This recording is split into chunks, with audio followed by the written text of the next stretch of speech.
एक बार सोच के देखें, अगर आप समंदर में हो और आपके सामने हो ये पहाड़ जैसी समुद्री लहरें जो देखते ही देखते पूरे का पूरा शिप ही निकल जाएं। समंदर के सफर में ना सिर्फ इन शिप्स को बल्कि हजारों सेलर्स को भी हर वक्त इसी बात का ही डर लगा रहता है और तकरीबन हर साल 40 शिप्स समुद्री तूफानों का शिकार भी होती हैं और करोड़ों डॉलर्स का नुकसान भी होता है। लेकिन कैसे ये 10 बिलियन डॉलर्स की यूएस नेवी शिप जिन पर 60 से 90 फाइटर जेट्स भी पार्क होते हैं और 5000 सेलर्स के साथ ये खुले समंदर में इन तूफानों का मुकाबला करती है, और कैसे जो अचानक किसी भी साइड से आ जाते हैं, और कैसे ये महीनों तक पानी में लॉन्ग मिशंस करती हैं, और कैसे 300 फीट तक की वेव्स का सामना करती हैं। क्योंकि अगर शिप जरा भी अनस्टेबल हुई तो इक्विपमेंट्स डैमेज होंगे, जिससे क्रू की लाइफ रिस्क बढ़ाएगी और शिप भी डैमेज होगी, तो मिलियंस ऑफ डॉलर्स का नुकसान तो पक्का है। सोचें अब कितना जरूरी है इन शिप्स का स्टेबल रहना, क्योंकि समंदर की हर आती लहर से मुसलसल शिप उलटने का खतरा रहता है। चलिए जानते हैं इस वीडियो में। आप में से 97% लोग जो वीडियो को देखते हैं वो वीडियो लाइक नहीं करते। सब्सक्राइब करें ना करें, लेकिन अगर वीडियो अच्छी लग रही हो तो लाइक जरूर कर दिया करें,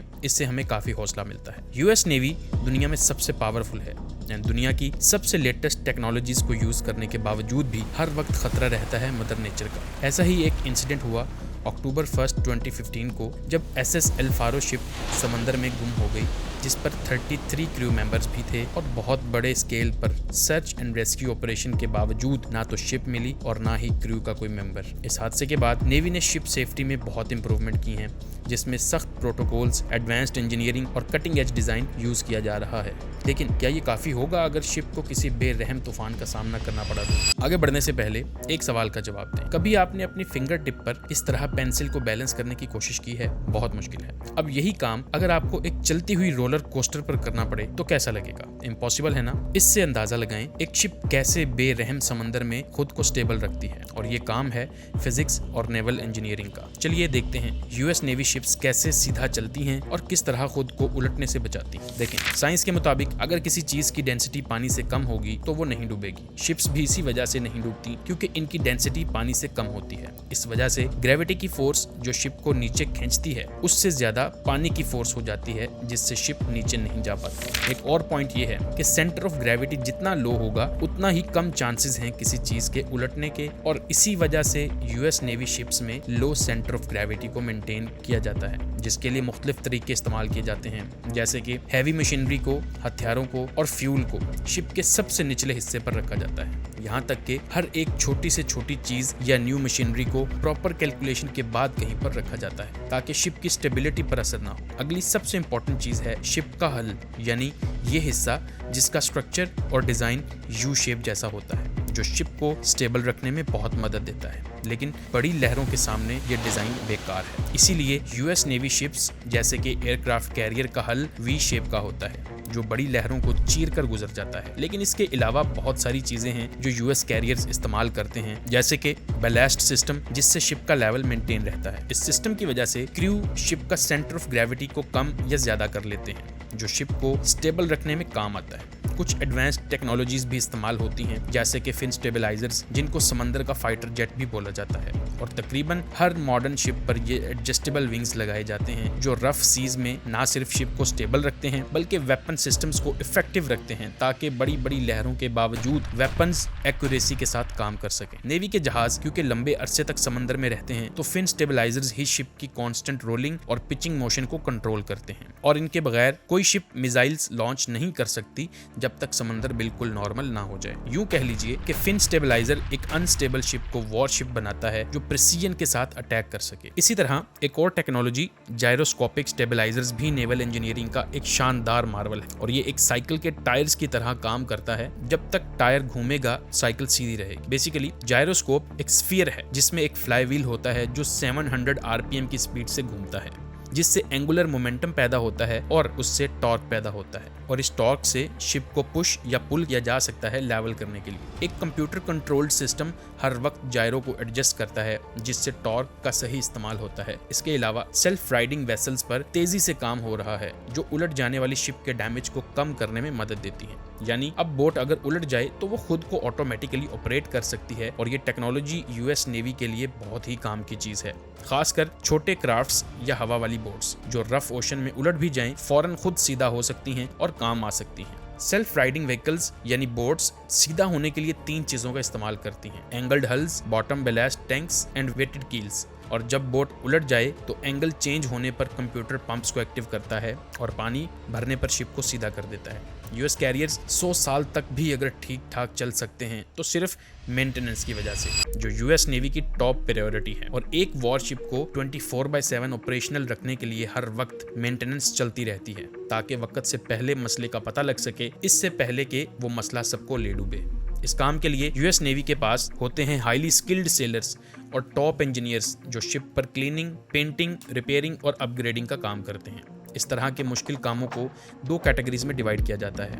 पहली है प्रिवेंटिव मेंटेनेंस, जिसमें एक स्टेप आगे रहकर शिप को किसी भी होने वाले मसले से बचाने के लिए काम किया जाता है, यानी इसको प्लान्ड मेंटेनेंस भी कह सकते हैं, जिसमें बहुत सारे काम आ जाते हैं जैसे कि system lubricating machinery, fluid level को ठीक करना, फंक्शनल टेस्ट करना, विजुअल इंस्पेक्शन करना, वाइब्रेशन मेजरमेंट करना, यानी इसमें हर एक नट एंड बोल्ट तक को चेक किया जाता है कि वो अपनी जगह पर है कि नहीं। दूसरी कैटेगरी है करेक्टिव मेंटेनेंस, जो शिप में आने वाली खराबी के बाद होती है, यानी कोई मेल फंक्शन या डैमेज जब हो जाए तो उसको डील करना। देखें, शिप बहुत ही एक्सपेंसिव होती है और एक्सपेंसिव इक्विपमेंट्स के साथ चल रही होती हैं। अगर समंदर के बीचों बीच कोई भी इक्विपमेंट खराब हो गया तो ये बहुत ही महंगा पड़ सकता है इमरजेंसी रिपेयरिंग करना। इसीलिए फर्स्ट कैटेगरी वाली मेंटेनेंस से अंदाजा लगाया जाता है कि कोई मसला तो नहीं आने वाला। एक और तरह की मेंटेनेंस भी होती है जिसमें शिप को इस तरह पानी से बाहर मेंटेन किया जाता है एक बेसिन में, ताकि डिटेल्ड इंस्पेक्शन हो सके, खास तौर पर प्रोपेलर्स और रडर्स की, जो हर वक्त पानी में रहते हैं और पानी के नीचे तो इनको साफ किया जा नहीं सकता। इसमें शिप के कई सिस्टम्स को शिप से उतार कर इंस्पेक्शन और रिपेयरिंग करके